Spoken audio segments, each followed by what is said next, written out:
everyone, it's me Leonie and welcome to another video of Bookmas.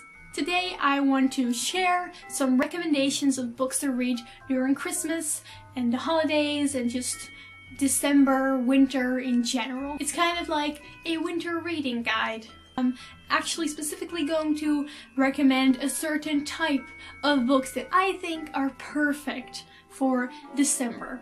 And that is fairy tales. Yes. You're never too old for fairy tales, okay? That's something I want to say right away. You may be 12 or 18 like me, or 50. You're never too old for fairy tales. Ooh, the sun is starting to shine in my eye. December in general is just a month that really fits with fantasy reading in my opinion, but the thing that fairy tales have that fantasy doesn't have is it has the same magical components, but it has that feel of nostalgia to it. Even fairy tales that I've never read in my life, they still, just the way they're written, cozy and homey, and it just really fits with Christmas, so that's why I'm recommending you to read fairy tales. Like, take this chance to read some old classic fairy tales this December. So in this video I'm going to give you some ideas, recommendations, some tips on where to get fairy tales, and lastly I'm also going to talk about some really good fairy tale retellings because I like those too. So first off, the fairy tales that I plan on reading during December are Hans Christian Andersen's fairy tales. I've already hauled this book, so you may have seen it. It's basically just a combination of all Hans Christian Andersen's fairy tales. You may know him from The Ugly Duckling and of course The Little Mermaid. You can get these kind of bind-up books everywhere in tons of different editions. I think those fairy tale bind-ups that are just like really pretty, super beautiful are the kind of things that you wouldn't easily buy yourself, but it's a really great gift to give someone during Christmas, but it's also something you could easily, you know, ask for Christmas. Another thing that I am planning on reading this December is The Nutcracker by E.T.A. Hoffmann. Is it E.T.A. Hoffmann? Not sure. Fairy tale authors are always like initial, surname. To me, The Nutcracker is like the example of the Christmas fairy tale or just the Christmas story. Yes, I am 18, but I still watch that Barbie movie every year, Barbie and the Nutcracker. I love that one, not just because the music is really beautiful, but just the story is so nostalgic to me, and yes, it's a children's movie, but I don't care. I still watch it, I still love it, and, well, don't judge me.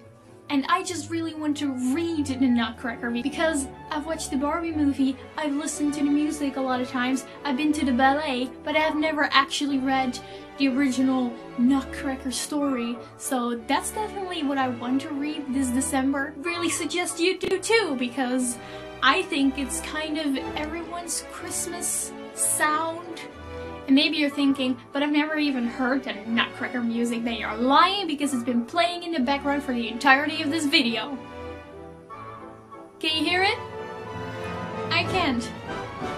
Another good tip that I have is to keep in mind that fairy tales are really old and probably all of them are public domain, so you can just find them on the internet. When thinking about fairy tales, I always kind of think of reading them aloud, you know, some older person reading it aloud to children, whether that be Santa Claus or your grandma. Doesn't matter, it could also be the internet, because I said fairy tales are public domain and there are tons and tons of sites I didn't even know about, but you can just Google and there are tons of websites just dedicated to audiobooks made out of public domain books. So you can just Google your fairy tale audiobook and you can find one for free. Like, that's great. I'm probably gonna listen to The Nutcracker in audiobook because it gets that extra feel of storytelling underneath the Christmas tree.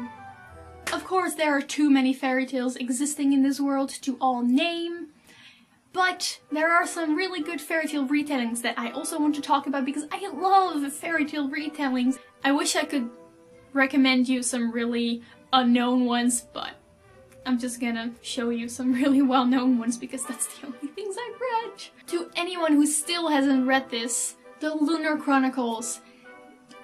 I'm not even going to explain this. These are all separate fairy tale retellings that are weaved together into one storyline. They're really good. The last book, Winter, just came out.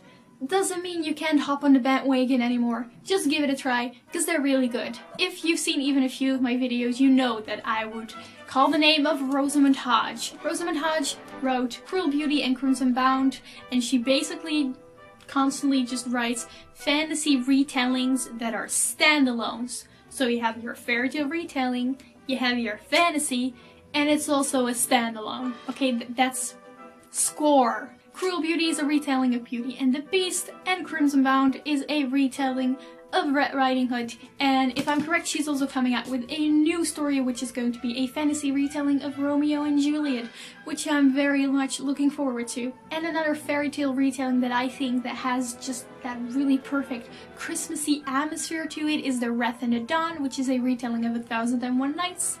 It's a romance and it's very atmospheric and mysterious, and I think if I hadn't read this like a few months ago, it would be perfect to read at this moment of the year. And the last series that I want to mention is one that's a little bit less popular, and I don't think that it specifically counts as a fairy tale retelling, but that is the Iron Face series by Julie Kagawa. This series is not an actual retelling, but it is inspired by A Midsummer Night's Dream from Shakespeare, which is really cool. So you get all the characters from Midsummer Night's Dream, and then we have our main character Megan, who's basically thrown in to the world of A Midsummer Night's Dream. Very fun read, so if you feel like reading something a little bit more lighthearted, you can easily marathon this series as well, then you should go for the Iron Fae by Julie Kagawa. And those were all the fairy tale retellings that I wanted to mention.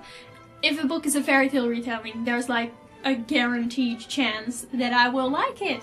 That's all I wanted to say for this video. I hope you enjoyed it. Tell me what you feel like reading in December, what you think are very good Christmassy reads. Tell me if you are planning on reading some fairy tales, if you have any favorites, and I will see you in my next video. Goodbye!